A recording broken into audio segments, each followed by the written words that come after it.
بسم اللہ الرحمن الرحیم الحمدللہ رب العالمین وصلی اللہ علی محمد وآلہ الطاہرین ولعنۃ اللہ علی اعدائہم اجمعین الی قیام یوم الدین۔ کافی تعداد میں مومنین سوال کر رہے ہیں کرونا سے بچنے کے لیے جو ویکسین بنا ہے کیا اسے لگوایا جائے یا نہ لگوایا جائے، اور اس میں مراجع اعظام خصوصاً آیت اللہ العظمیٰ سیستانی کیا فرماتے ہیں۔ تو اس سے پہلے کہ اس موضوع کو ڈسکس کیا جائے، پہلے چند مقدماتی موضوعات کو ڈسکس کیا جائے، اور ان میں سے پہلا موضوع یہ کہ کرونا آیا پہلے سے تھا یا اسے بنایا گیا ہے۔ وائرس اپنی شکل و صورت بدلتے رہتے ہیں، قوت مدافعت بڑھاتے رہتے ہیں، یہی وجہ ہے کہ بعض پہلے استعمال کیے جانے والے ویکسین ان پر اثر انداز نہیں ہو پاتے۔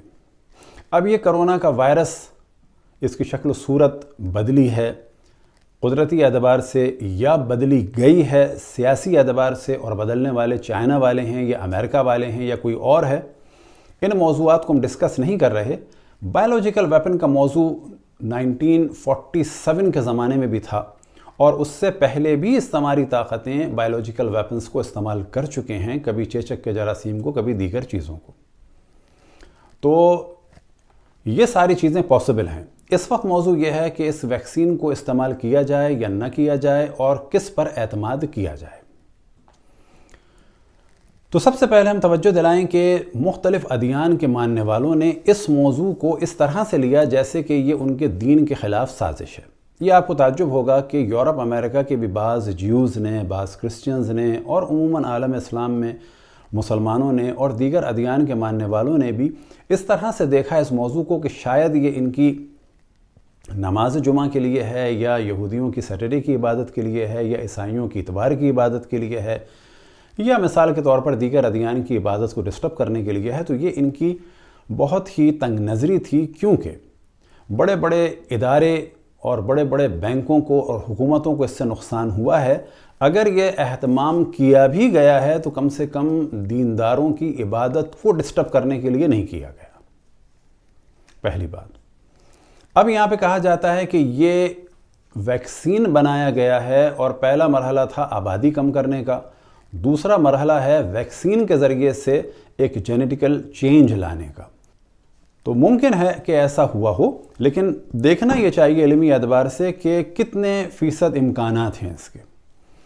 تو سب سے پہلی بات یہ کہ مختلف ڈیزیز سے، چاہے وہ ملیریا ہو یا اسی طرح سے دیگر امراض ہوں، فلو ہو اور ہارٹ اٹیک ہو، تو اس سے لوگ زیادہ مرے ہیں بنسبت اس کرونا وائرس کے ذریعے سے۔ دوسرا موضوع یہ کہ اگر آئندہ کی پاپولیشن کو کنٹرول کرنا ہو یا آئندہ کوئی جینیٹیکل چینج لانا ہو، تو اس کے لیے اتنا بڑا ڈرامہ کرنے کی ضرورت نہیں تھی۔ دنیا بھر میں ویسے ہی اتنی دوائیں اور ویکسین ہیں، اور سبھی مسلمانوں کے علاوہ دوسری اقوام کے ہاتھ میں ہیں۔ اب اگر یہ سب کچھ کرنا تھا تو بچوں کو جو ویکسین لگنا ضروری ہیں، مثال کے طور پر چکن پاکس ہے، اسمال پاکس ہے، ڈپتھیریا ہے، اسی طرح سے میرنجائٹس کا ہے، اور ٹائیفائڈ ہیں، پولیو ہیں، تو ان کے ذریعے بھی کیے جا سکتے تھے، اور بڑوں میں بھی کیے جا سکتے ہیں مختلف انجیکشنز کے ذریعے سے، دواؤں کے ذریعے سے، کچھ نہیں تو ایسپرین کے ذریعے سے، جو ہر گلی محلے میں ملتی ہے۔ تو اتنا بڑا اہتمام کرنے کی کوئی ضرورت عقلی اعتبار سے سمجھ میں نہیں آتی۔ اب یہاں پر بتاتے چلیں کہ جس طرح سے پاکستان میں پولیو کے جراثیم موجود ہیں، اور افغانستان میں موجود ہیں، اور بقول بعض کہ نائجیریا میں بھی موجود ہیں، اور ان کی وجہ ہے بعض نام نہاد مسلمان شدت پسند ملا۔ پاکستان ہو یا افغانستان ہو، انہی متشدد ملاؤں کی وجہ سے پاکستان اور افغانستان کے بچوں کی خدمت گزار لیڈیز ہیلتھ ورکر کو بے دردی سے قتل کر دیا جاتا ہے۔ کس جرم میں؟ پولیو کے قطرے پلانے کے جرم میں۔ اور یہی چیز سبب بنی کہ ساری دنیا سے پولیو ختم ہو چکا ہے، سوائے پاکستان اور افغانستان کے۔ اب یہ شدت پسندی کہ جس کا دار و مدار جہالت پہ ہو، اسے ہمیں اپنے مذہب حق اہل بیت میں نہیں آنے دینا ہے، کیونکہ ہمارے مراجع اعظام فرماتے ہیں کہ جس فیلڈ سے بھی ریلیٹڈ کوئی موضوع ہو، اس کے عالم سے، یعنی اس کے اسپیشلسٹ سے پوچھنا چاہیے۔ فقہ ہو یا سائنس کا کوئی موضوع ہو یا سوشل سائنسز کا ہو، اس کا جو متخصص ہو، اسپیشلسٹ ہو، صاحب نظر ہو، اس سے پوچھنا چاہیے۔ ان موضوعات کا دار و مدار صحافیوں پر یا علماء پر یا دیگر اسکالرز پر نہیں ہے۔ ممکن ایک آدمی بہت بڑا ڈاکٹر ہو، لیکن جب مسئلہ کنسٹرکشن کا ہو تو اس سے نہیں پوچھا جائے گا۔ ممکن ایک بہت بڑا سول انجینئر ہو، لیکن جب مسئلہ میڈیسن کا ہو تو اس سے نہیں پوچھا جائے گا۔ یہ جو امراض ہیں، چاہے وہ بیکٹیریا کے ذریعے سے ہوں، چاہے وائرس کے ذریعے ہوں، تو ان کے متخصص سے اور اسپیشلسٹ سے پوچھا جائے گا۔ پس وائرل انفیکشن کا اور ویکسین کا تعلق جو ہے وائرولوجی سے ہے، اور جو بہترین وائرولوجسٹ ہو اس سے ہمیں پوچھنا ہوگا، نہ کسی عالم سے، نہ کسی عالم سے مراد نہ کسی دینی عالم سے، نہ کسی صحافی سے۔ اب ایک موضوع ڈسکس کیا جاتا ہے طب اسلامی کا۔ البتہ یہ ذہن میں رہے کہ مختلف ادیان یہ دعویٰ کرتے ہیں کہ ہمارے پاس مختلف امراض کا علاج ہے۔ عموماً وہ کسی بھی دین کی طب نہیں ہے، یہ بھی واضح رہے۔ یہ اس زمانے کا جو طب تھا وہی ہے، کہ جسے کہا جاتا ہے عام طور پہ طب گیاہی۔ انڈیا میں بھی ہے، اس کی شکل صورت الگ ہے، آریو ویدک کی طرح۔ ہمارے یہاں اس طب سنتی کو، یعنی اسی پرانے کلچر والی طب کو اب نام دے دیا گیا ہے طب اسلامی کا۔ اس موضوع میں شیخ صدوق نے 1000 سال پہلے اپنی کتاب اعتقادات میں بہت واضح کہا کہ یہ روایات یا ضعیف ہیں، یا یہ کہ یہ مکے اور مدینہ والوں کے لیے ان خاص حالات میں تھیں، یا یہ کہ خود معصومین کو علم تھا، سامنے سوال کرنے والے شخص کی جسمانی کیفیت کا اور مخصوص اس کے لیے تھی۔ ایک روایت جو مولا امیر المؤمنین علیہ السلام سے نقل ہوئی اور وسائل میں بھی ہے، تہذیب الاحکام میں بھی ہے، کہ یجب علی الامام ان یحبس، کہ امام پر لازم ہے کہ قید کر لے، کس کو؟ الفساق من العلماء، کہ فاسق عالموں کو، اور کس کو؟ والجہال من الاطباء، اور جاہل ڈاکٹروں کو۔ تو یہاں سے پتہ چلا کہ اسلام کی نگاہ بہت سخت ہے ان افراد کے بارے میں کہ جو طب کو ڈسکس کرتے ہیں جبکہ وہ ان کی فیلڈ نہیں ہے۔ اب صحافیوں کے بارے میں دوبارہ بات ہو کہ دنیا کے مختلف ممالک میں صحافی سنسنیاں پھیلاتے ہیں۔ بعض دفعہ ان کی خبریں صحیح بھی ہوتی ہیں اور بعض دفعہ اس میں مبالغہ ہوتا ہے۔ اب عرب صحافی بھی ہیں اس میں، یورپ امریکہ کے صحافی بھی ہیں، اور اسی طرح سے پاکستان، انڈیا یا ایران کے بھی ہیں۔ مثال کے طور پر بعض ایران کے صحافیوں نے اس کو سیریس نہیں لیا تھا، اور ان کی وجہ سے حکومت کی بہت زیادہ توجہ بھی نہیں ہو پائی، اور یہی وجہ تھی کہ جب ساری دنیا نے ایئر لائن چائنا کے لیے بند کر دی تھی، لیکن ایران کی مہان ایئر مسلسل چائنا کے افراد کو لا رہی تھی، لے جا رہی تھی، لیکن جب وائرس کا حملہ ایران میں شدید ہوا تو اس وقت ذرا لوگ سیریس ہوئے کہ معاملہ واقعاً سیریس ہے۔ ایک موضوع جو ہمیشہ میں نے ڈسکس کیا کہ یہ جو پبلک میں مشہور ہو گیا ہے کہ ہم اینٹی بائیوٹک کا استعمال نہیں کرتے، ہم اپنے خاندان میں اینٹی بائیوٹک استعمال نہیں کراتے، ہم ہوتے کون ہیں اس موضوع کو ڈسکس کرنے والے؟ کیونکہ اگر اس نظریے کو پھیلایا تو ممکن ہے کسی مریض کو 2 سے 4 گھنٹے میں اینٹی بائیوٹک کی ایک ہیوی ڈوز لینا ضروری ہو، اور آپ کی اور ہماری اس جہالت کی بات کی وجہ سے وہ مر جائے۔ لہٰذا ہم میں سے کسی کو بھی اجازت نہیں ہے یہ کہنے کی کہ ہم اینٹی بائیوٹک نہیں لیتے، یا ہمارے خاندان میں اینٹی بائیوٹک نہیں لیتے، یا اینٹی بائیوٹک جو ہے کلچر کا موضوع نہیں ہے۔ گو کہ ڈاکٹرز بھی یہی کہتے ہیں کہ بلا وجہ میڈیسن نہ لی جائے، اور روایات میں بھی یہ ہے کہ جب تک ضروری نہ ہو دوا کا استعمال نہ کیا جائے۔ اسی طرح سے روایات میں ہے کہ دوا کو غذا نہ بنایا جائے۔ اسی طرح سے روایات میں ہے کہ دواؤں کا ایک نیگیٹو اثر بھی ہے۔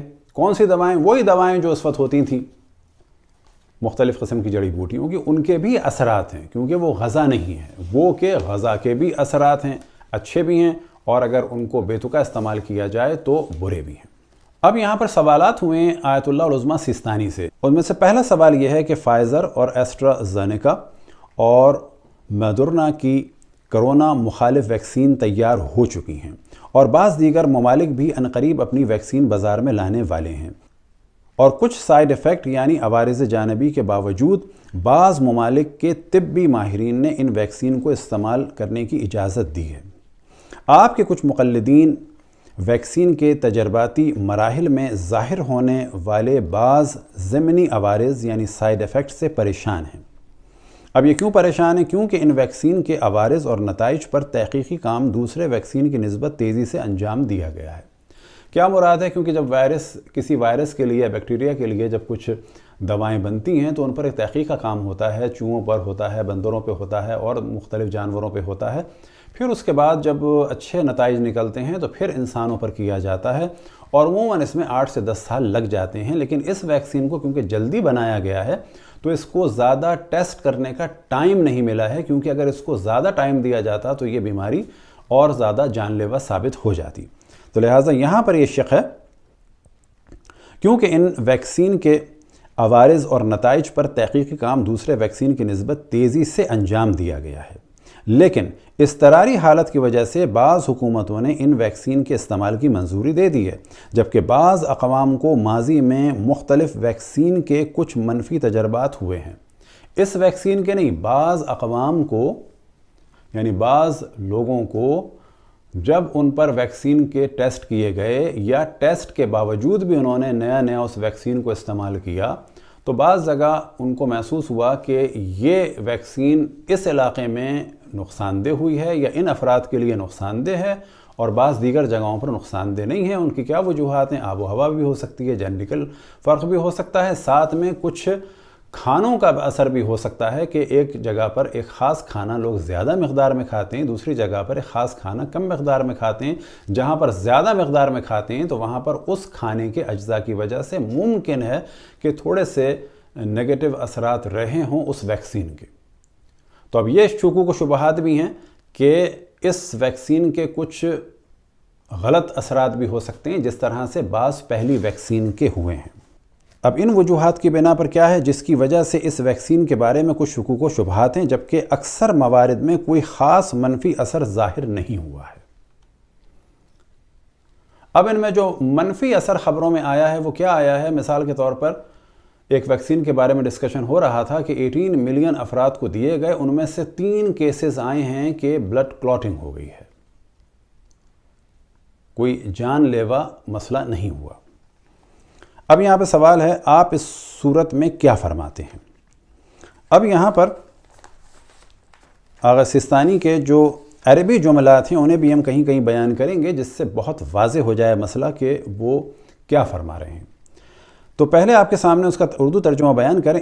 ان حالات میں اس موضوع کے صاحب تجربہ ماہر ڈاکٹروں کی تشخیص اور رائے پر اعتماد کرنا چاہیے۔ بس یہاں پر جو عموماً ہمارے مراجع اعظام فرماتے ہیں وہ یہ کہ اس موضوع کے، یعنی جو بھی موضوع ہے اس کے صاحب تجربہ اور ماہر افراد سے پوچھنا چاہیے، یہ قاعدہ کلیہ ہے۔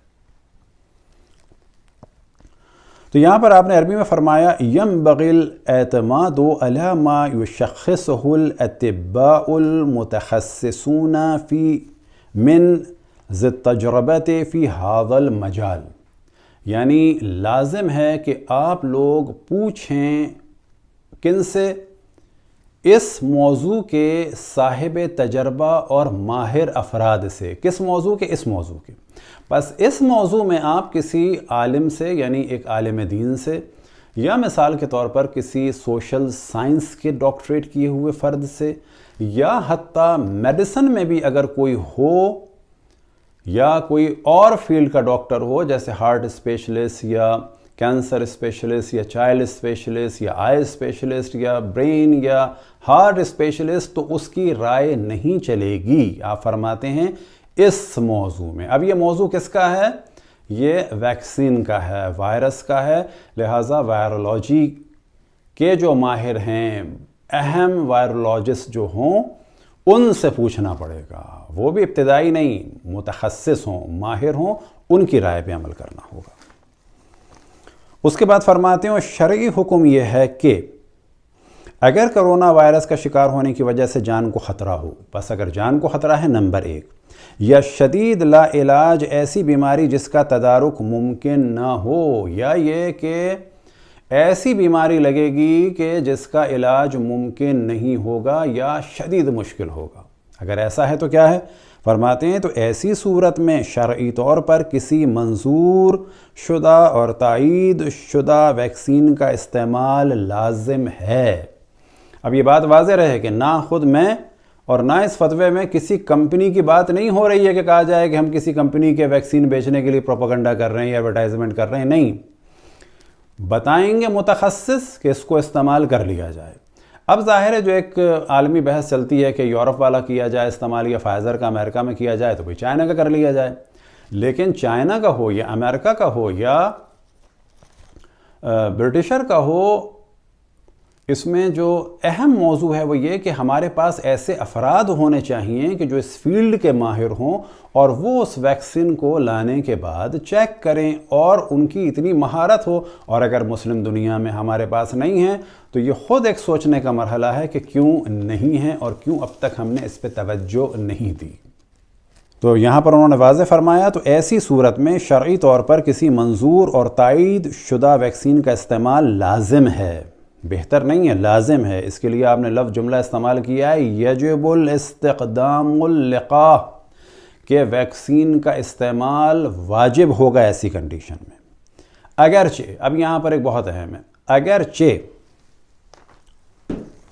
ویکسین کے استعمال سے شدید مضر اثرات کا احتمال ہی کیوں نہ ہو، احتمال ہے کہ یہ بھی ہو سکتا ہے، احتمال ہے یہ بھی ہو سکتا ہے، لیکن اگر یہ احتمال جان جانے سے قطعاً کم ہے، لیکن یہ احتمال ایک ایسی بیماری سے کہ جو لا علاج لگ جائے گی ہمیں، یا جسم کے کسی حصے کو ضائع کر دے گی، اور یا ایسا مرض لگے گا جسم کا علاج یا نہیں ہو سکتا یا بہت مشکل سے ہوگا، تو ایسی صورت میں کیا ہے، یہ جو چھوٹے سائیڈ ایفیکٹ ہیں ان کو نظر انداز کرنا ہوگا اور ویکسین لگانا ضروری ہوں گے۔ یہ ہے جواب پہلے سوال کا۔ دوسرا سوال، بعض ممالک میں ترجیحی بنیاد پر پہلے طبی عملے، مسن اور بزرگ افراد، پھر فوج اور امن و امان سنبھالنے والے اور اس طرح دیگر افراد کو پہلے ویکسین فراہم کیے جا رہے ہیں۔ کچھ لوگ پیسے دے کر ان افراد سے پہلے ویکسین حاصل کر رہے ہیں، تو کیا حکومت کی اعلان شدہ ترتیب پر عمل واجب ہے شرعاً؟ جواب، اگر حکومت کی ترجیحی ترتیب کے خلاف ویکسین لگانا قانوناً غلط ہے تو پھر جائز نہیں ہوگا۔ تیسرا سوال، تیسری دنیا کے بعض ممالک اپنے افراد کو ویکسین لگوانے کی مالی صلاحیت نہیں رکھتے۔ اگر ڈاکٹر تشخیص دیں کہ ویکسین ضروری ہے تو کیا آپ اجازت فرمائیں گے کہ حقوق شرعی کو ضرورت مند لوگوں کو ویکسین لگانے میں صرف کیا جائے؟ تو جواب ہے کہ کوئی حرج نہیں ہے، یعنی اگر سہم امام یا زکوٰۃ یا رد مظالم لگائے جائیں تو کوئی حرج نہیں ہوگا۔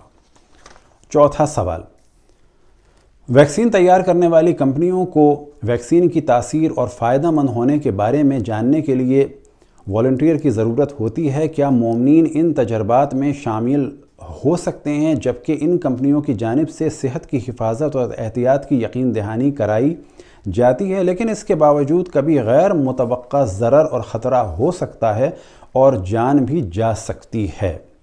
تو جواب ہے، اگر جان کا خطرہ ہو یا ایسا خطرہ ہو جس کا تدارک ممکن نہ ہو تو جائز نہیں، لیکن اگر خطرہ کم ہو یا نہ ہونے کے برابر ہو تو کوئی حرج نہیں، یعنی والنٹریلی یہ ویکسین لگوائے جا سکتے ہیں۔ پانچواں سوال یہ ہے کہ ویکسین کے اجزاء کو مستحکم کرنے کے لیے مختلف اشیاء کا استعمال کیا جاتا ہے، جیسا کہ سور کے جیلیٹن۔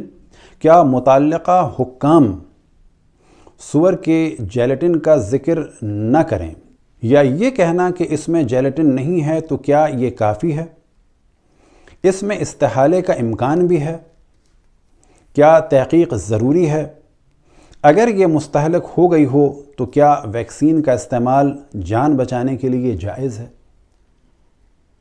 تو اصل سوال یہ ہے کہ اگر اس میں سور کے اجزاء یا کوئی اور نجس چیز ہو تو استعمال کیا جا سکتا ہے یا نہیں کیا جا سکتا۔ اب یہاں پر ایک لفظ استعمال ہوا استحالہ، اسے بتاتے چلیں، اور اسی طرح سے ایک لفظ ہے انقلاب۔ انقلاب کیا چیز ہے کہ اگر شراب سرکہ بن جائے تو کہا جاتا ہے کہ یہ انقلاب ہو گیا، یعنی شراب سرکہ بن گئی۔ اب کیونکہ پہلے یہ نجس تھی، سرکہ بنتے ہی یہ بھی اور برتن بھی پاک ہو جائے گا۔ استحالہ کیا چیز ہے؟ مثال کے طور پر اگر کتا ایک نمک کی کان میں گر گیا اور وقت گزرنے کے ساتھ ساتھ وہ نمک بن گیا، تو یہ نجس العین تھا اس وقت تک جب تک یہ کتا تھا، لیکن اگر وقت گزرنے کے بعد یہ نمک بن گیا. یا ایک اور مثال دیں کہ مثال کے طور پر کوئی کتا ہو یا جانور ہو اور اس کے ہمیں فاسلز ملیں جو اب پتھر کی صورت میں ہیں، تو کہا جائے گا کہ جب تک یہ گوشت کی صورت میں تھا اس وقت تک یہ نجس تھا، لیکن اب یہ پتھر بن چکا ہے تو یہ استحالہ ہو چکا ہے. تو یہاں پر سوال یہی ہے کہ اگر کوئی نجس چیز ہو لیکن استحالہ ہو چکا ہو، لیکن آقا سستانی آخر میں جواب میں ارشاد فرماتے ہیں کہ ان تمام صورتوں میں بھی ویکسین لگانا جائز ہے. اب یہاں پر ایک بات الگ سے بیان کرتے چلیں کہ اگر کوئی نجس چیز ہو کسی بھی انجیکشن میں تو اس کو جسم میں داخل کرنے میں کوئی حرج نہیں ہے. ہاں، کھانے کا الگ موضوع ہوتا ہے، انجیکٹ کرنے کا الگ موضوع ہوتا ہے. دعا ہے خداوند تبارک و تعالیٰ سے کہ تمام انسانوں کو تمام آفات ارضی و سماوی سے محفوظ رکھے. وصلی اللہ علی محمد و آلہ الطاہرین.